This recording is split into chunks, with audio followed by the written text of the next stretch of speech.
গরিব দুঃখের মুখে হলো খাবার তুলে দেওয়া।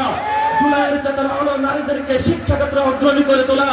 জুলাইয়ের চেতনা হলো বাংলাদেশের শিক্ষা ক্ষেত্রে সংস্কার করা। জুলাইয়ের চেতনা হলো বাংলাদেশে পুলিশের সংস্কার করা। জুলাইয়ের চেতনা হলো বাংলাদেশের অর্থনৈতিক সংস্কার করা। জুলাইয়ের চেতনা হলো বাংলাদেশে ধনী বর্ণ নির্বিশেষে একটি নতুন বাংলাদেশ গড়ে তোলা। যেই বাংলাদেশের স্বপ্ন আমরা 47-এ দেখেছিলাম, যেই বাংলাদেশের স্বপ্ন আমরা 71-এ দেখেছিলাম, যেই বাংলাদেশের স্বপ্ন আমরা 24-এর এই গণঅভ্যুত্থানে দেখেছিলাম, এটাই হলো জুলাইয়ের চেতনা। যদি আমরা জুলাই ব্যবসায়ী হয়ে থাকি, আমরা 1000বার জুলাই ব্যবসায়ী হব, তবে তোমাদের মতো টেন্ডারবাজ ব্যবসায়ী হব না আমরা।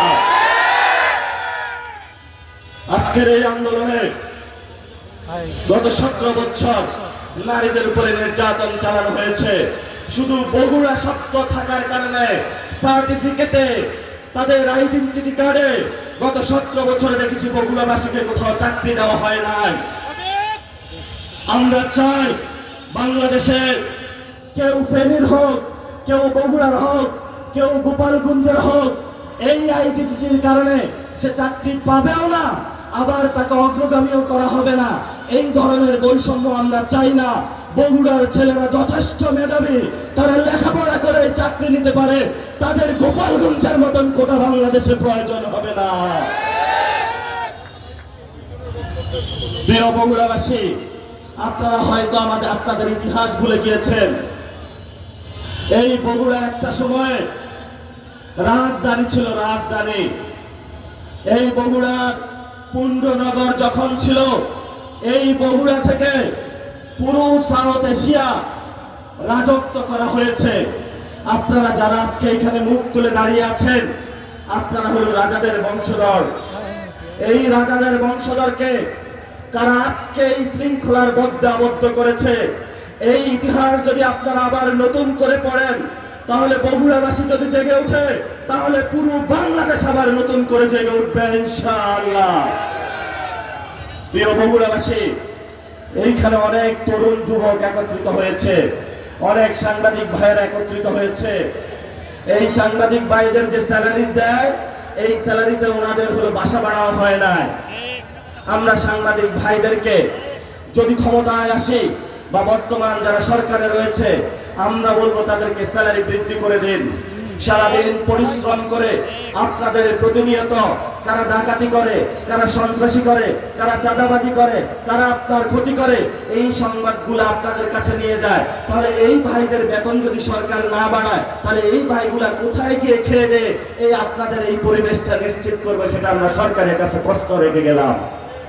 এখানে অনেক তরুণ যুবক রয়েছেন, চোখে মুখে হতাশা। আমি অনেকজনকে জিজ্ঞেস করি যে বগুড়াবাসীর সমস্যা কি, বলল ভাই এখানে চাকরি নাই, কর্মসংস্থানের অভাব।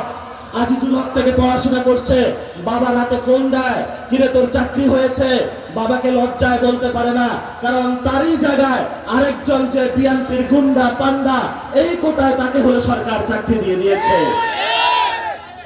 আমরা সরকারকে বলবো, কোটার বিরুদ্ধে আন্দোলন হয়েছে, আর কোন কোটা নয়। কোটা শুধু একটাই, বাংলাদেশে যে সবচেয়ে ভালো স্টুডেন্ট, যে সবচেয়ে ভালো পরীক্ষা দিতে পারবে, ওই চাকরি পারবে। এবং বাংলাদেশ এটা নিশ্চিত করার জন্য বিশেষত উত্তরবঙ্গে এগ্রো ইন্ডাস্ট্রি গড়ে তুলতে হবে, যেখানে বগুড়ার ছাওয়ালরা বগুড়ায় পড়াশোনা করবে, বগুড়ায় হলো চাকরি করবে, বগুড়ার মধ্যে তার সন্তান, বউ সবাইকে নিয়ে একটু শান্তিতে বসবাস করবে। এবং বগুড়া থেকে পুরো বাংলাদেশে যে আমাদের অর্থ মন্ত্রণালয় রয়েছে, সবচেয়ে বড় অবদান বগুড়ার ছেলেরা রাখবে। এটাই আমরা বাংলাদেশে দেখতে চাই, এটাই এনসিপি এই কাজটা করতে চাই। এই এনসিপি যদি এই কাজটা করতে চায়, তাহলে বগুড়াবাসীর আমাদের সমর্থন প্রয়োজন। আমরা যখন গতকালকার এখানে আসতেছিলাম, বগুড়াতে নাকি আমরা অবাঞ্ছিত। আরে ভাই, তোমরা তো বাংলাদেশে অবাঞ্ছিত ছিলে, কেউ লন্ডনে, কেউ হলো আমেরিকায় পালিয়েছিল। এই অবাঞ্ছিতদেরকে বাংলাদেশে আমরা ধরে নিয়ে এসেছি, এখন তারাই আমাদেরকে বলছে অবাঞ্ছিত। কি নির্মম ভাগ্যের পরিহাস! যারা সংবিধান সংশোধন করে জনগণের সংস্কারকে দূরে রেখে নিজেদের ভাগ্য বদলানোর চেষ্টা করছে। আমরা তোমাদেরকে হুঁশিয়ার করে দিতে চাই, আমরা জনগণ তোমাদের ভাগ্য বদলিয়ে দিব, এমন বদলাবো শেখ হাসিনার মতো তোমরা হলো ভারতে পালিয়ে থাকার সুযোগ পাবে না, আরো তোমাদের জনবিচ্ছিন্ন হয়ে বাংলাদেশে করুণ পরিণত হবে ইনশাআল্লাহ। আপনারা সবাই তো অধিকাংশ বগুড়ার মানুষ বিএনপি করে, তো ভালো কথা, বগুড়ার ছেলেরা এইচএসসি পরীক্ষা দিতে গেছে। আপনারা দেখেছেন পুরো বাংলাদেশে আজান দিচ্ছে, কেউ আজানের জবাব দিবেন, ছাত্রীরা হলো পরীক্ষা দিতে গেছে। বাচ্চারা বললো আমরা একটা দিন পরে পরীক্ষা দিতে চাই। এই যে শিক্ষামন্ত্রী, যার মধ্যে নতুন করে আবার ফ্যাসিজম আবির্ভূত হয়েছে, সে বলে উঠলো না, শিক্ষার্থীদের কথা শোনা যাবে না। শিক্ষার্থীরা যে কোনো মন্ত্রীর একদিনেই সানডে মানডে কুল্লে খালাস করে দিতে পারে, এটা বাংলাদেশের শিক্ষার্থীরা।